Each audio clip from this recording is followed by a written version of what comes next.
Good morning students. आज हम लोग गणित विषय के अंतर्गत वृत्त प्रकरण का अध्ययन करेंगे, जिसके अंतर्गत वृत्त के विभिन्न भागों और उनके गुणों और विशेषताओं की जानकारी प्राप्त करते हुए इनका प्रायोगिक सत्यापन करेंगे और प्रायोगिक सत्यापन के उपरांत इनके विभिन्न भागों की अवधारणात्मक समझ विकसित करेंगे। आज के इस टॉपिक का, आज के इस सेशन का जो लर्निंग आउटकम निर्धारित है वह है वृत्त के विभिन्न प्रगुणों का प्रायोगिक सत्यापन करना।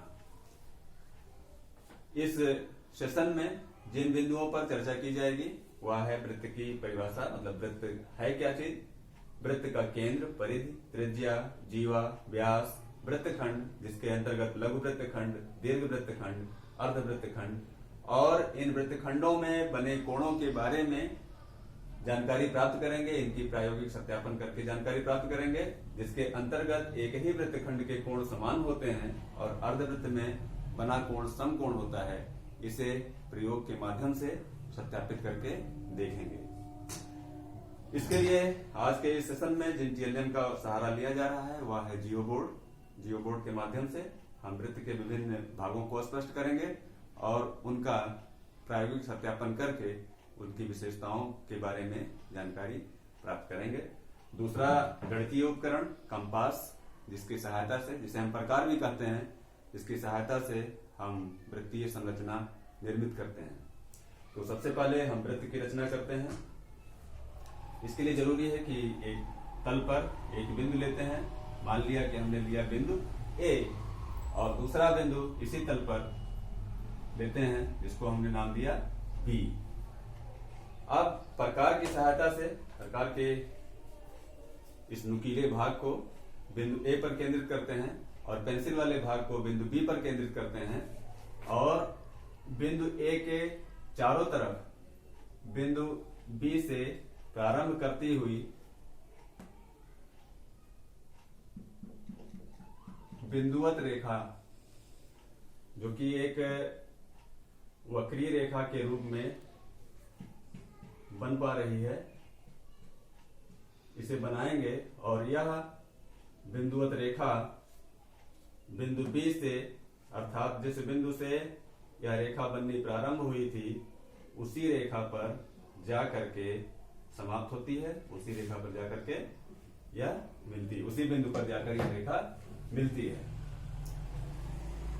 इस प्रकार से हम देख पा रहे हैं कि यह एक बंद आकृति बन पा रही है, जो कि विभिन्न चलायमान बिंदुओं के माध्यम से बन पा रही है। यह विभिन्न चलायमान बिंदुओं का एक बिंदु पथ है और इस बिंदु पथ की यह विशेषता है कि इस बिंदु पथ के प्रत्येक बिंदु की केंद्र बिंदु ए से दूरी हर जगह समान है। इसे भी हम प्रयोग के द्वारा सत्यापित करके देखते हैं।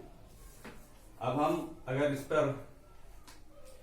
इस बिंदु पथ के कुछ बिंदुओं को ले लें। मान लिया कि हमने पहला बिंदु है बी, दूसरा बिंदु हमने ले लिया सी, तीसरा बिंदु ले लिया डी, ई और एफ, जी। अब अगर हम केंद्र बिंदु ए से इस बिंदु पथ के इन विभिन्न बिंदुओं की जो दूरी है इसका मापन करें तो बिंदु ए बी के बीच की दूरी हमें मिलती है 12 सेंटीमीटर। इसी तरह से बिंदु ए सी के बीच की दूरी का मापन करते हैं तो यह भी 12 सेंटीमीटर। बिंदु ए और बिंदु डी के बीच की दूरी का मापन करते हैं तो यह भी आती है 12 सेंटीमीटर। बिंदु ए और बिंदु ई के बीच की दूरी भी 12 सेंटीमीटर और बिंदु ए से लेकर के बिंदु एफ की भी दूरी 12 सेंटीमीटर है। इसी तरह से बिंदु ए और जी के बीच की भी दूरी 12 सेंटीमीटर है। कहने का आशा है कि बिंदु पथ के समस्त बिंदुओं की जो केंद्र बिंदु ए से दूरी है वह समान है। तो वृत्त वास्तव में एक चलायमान बिंदु का बिंदु पथ होता है, जिसके सभी बिंदु केंद्र बिंदु ए से समान दूरी पर होते हैं। तो समान दूरी पर रहने वाले बिंदु का जो बिंदु पथ है यह वृत्त कहलाता है। और जो निश्चित बिंदु जिससे हम दूरी का आकलन करते हैं, मापन करते हैं, यह निश्चित बिंदु वृत्त का केंद्र कहलाता है। बिंदु का, इस चलायमान बिंदुओं का जो बिंदु पथ है, यह वृत्त की परिधि कहलाती है। और इसे हम इस जियो बोर्ड के माध्यम से भी समझने का प्रयास करते हैं।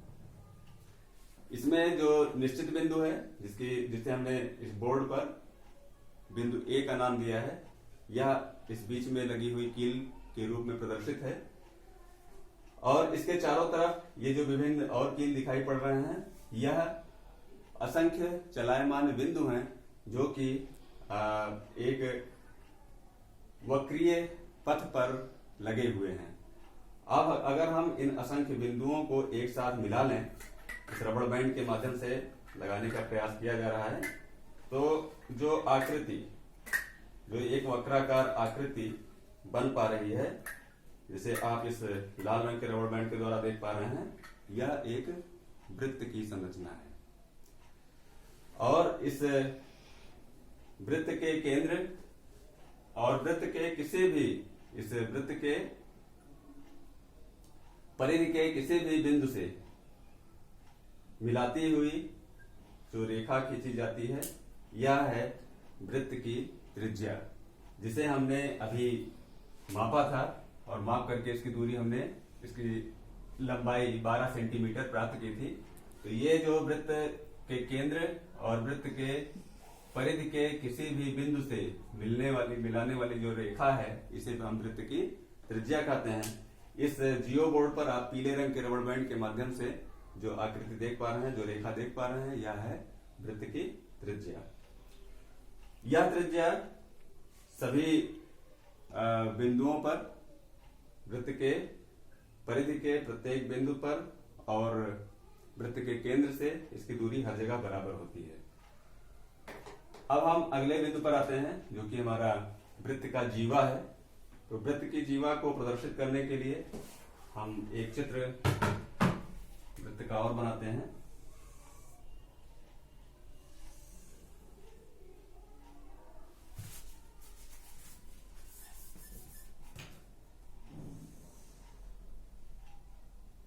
मान लिया यह है वृत्त का केंद्र A, और वृत्त के इस परिधि पर कोई बिंदु हमने ले लिया, मान लिया कि P और Q है। इस P और Q को मिलाती हुई जो रेखा खींची जा रही है, यह है वृत्त की जीवा। अगर हम इस चित्र में, ऊपर वाले चित्र में बनाएं, तो यहाँ देखते हैं कि बिंदु F और बिंदु G, जो कि हमारे परिधि के बिंदु हैं, इन बिंदुओं को अगर हम आपस में एक रेखा के द्वारा मिलाएं, तो ये अंतः बिंदुओं को मिलाने वाली जो रेखा है, यह कहलाती है वृत्त की जीवा। जीवा, वृत्त की जीवा किसी भी बिंदु को, परिधि के किसी भी बिंदु को मिलाती हुई एक रेखा होती है, जैसा कि इस जियो बोर्ड के माध्यम से भी हम समझते हैं। मान लिया कि एक बिंदु परिधि के तरफ और दूसरा परिधि के इस तरफ है। इन बिंदुओं को मिलाती हुई ये जो हरे रंग की आप रेखा देख पा रहे हैं, यह है वृत्त की जीवा। वृत्त के जीवा की लंबाई छोटी बड़ी हर तरीके से हो सकती है, और इसकी जो सबसे बड़ी जीवा होती है, वृत्त की जो सबसे बड़ी जीवा होती है, वह वृत्त के केंद्र से होती हुई जाती है। और वृत्त की जो सबसे बड़ी जीवा है, यही वृत्त का व्यास भी कहलाता है। तो वृत्त की जो सबसे बड़ी जीवा है, यह वृत्त का व्यास कहा जाता है, जो कि वृत्त के केंद्र बिंदु से होकर के जाती है। इस चित्र में भी आप देख पा रहे होंगे, वृत्त के व्यास और वृत्त की जीवा में एक संबंध होता है कि वृत्त का व्यास त्रिज्या का 2 गुना होता है।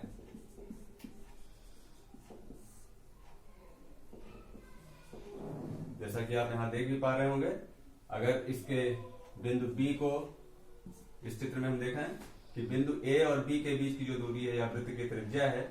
लेकिन अगर हम इसे बिंदु E से मिला दें, तो यह एक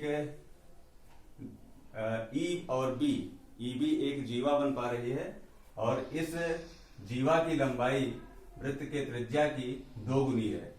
कहने का मतलब कि अभी हमने जब इस ए बी के बीच की दूरी का मापन किया था तो इसकी लंबाई 12 सेंटीमीटर आई थी और ई और ए के बीच की भी दूरी 12 सेंटीमीटर आई थी। अगर हम ई और बी के बीच की दूरी का मापन करें तो यह कुल दूरी इस वृत्त के त्रिज्या का 2 गुना होता है, जो कि 24 सेंटीमीटर जिसका मापन होगा। अब हम देखते हैं कि जो वृत्त की जीवा है यह वृत्त को 2 वृत्त खंडों में बांटती है। तो वृत्त की जो जीवा है यह वृत्त को 2 खंडों में बांटती है, 2 वृत्त खंडों में बांटती है, जिसमें से जो छोटा वाला वृत्त खंड है यह लघु वृत्त खंड कहलाता है, बड़ा वाला वृत्त खंड दीर्घ वृत्त खंड कहलाता है। लेकिन अगर यह जीवा सबसे बड़ी जीवा हो, वृत्त की सबसे बड़ी जीवा हो, जो कि वृत्त का व्यास कहा जाता है, इस व्यास के माध्यम से अगर हम वृत्त को 2 वृत्त खंडों में बांटते हैं तो व्यास के माध्यम से यानी कि वृत्त की सबसे बड़ी जीवा के माध्यम से जो वृत्त खंड बनते हैं वह अर्धवृत्त खंड होते हैं।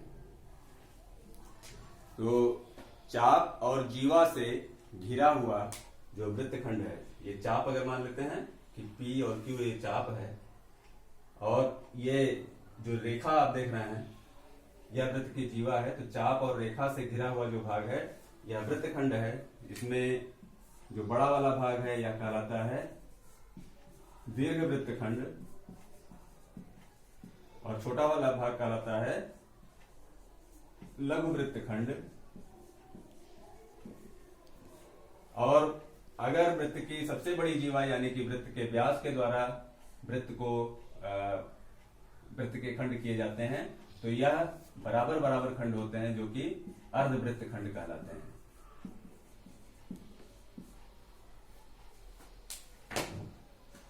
इसे हम जियो बोर्ड के भी माध्यम से एक बार देख लेते हैं कि कोई भी एक बिंदु लेते हैं परिधि पर और दूसरे तरफ भी एक बिंदु लेते हैं और इस प्रकार से जब वृत्त के खंड बन रहे हैं तो एक दीर्घ वृत्त खंड बन रहा है, दूसरा लघु वृत्त खंड बन रहा है। लेकिन जब यही वृत्तखंड वृत्त के सबसे बड़ी जीवा यानी कि वृत्त के व्यास के द्वारा बनाए जा रहे हैं तो दोनों वृत्त बराबर बराबर भागों में बढ़ जा रहे हैं और यह वृत्त का अर्धवृत्त खंड बनता है। अब इसमें हमें जिन 2 विशेषताओं पर जो वृत्तखंड के में बने कोण से संबंधित हैं इनका सत्यापन करें तो देखते हैं कि एक ही वृत्तखंड के कोण समान होते हैं। तो सबसे पहले हम देखें कि एक ही वृत्तखंड में जो कोण बन रहे हैं यह असंख्य कोण बनते हैं।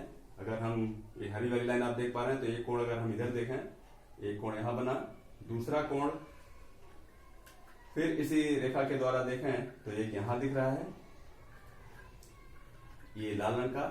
इसी तरीके से जितने भी बिंदु हैं इस परिधि पर, जितने भी बिंदु हैं इन सभी बिंदुओं से होती हुई एक एक कोण का निर्माण किया जा सकता है। और अगर इनका मापन करें तो अभी 2 कोण हमें दिखाई पड़ रहे हैं। इसको हम इस चित्र में भी बनाते चलें।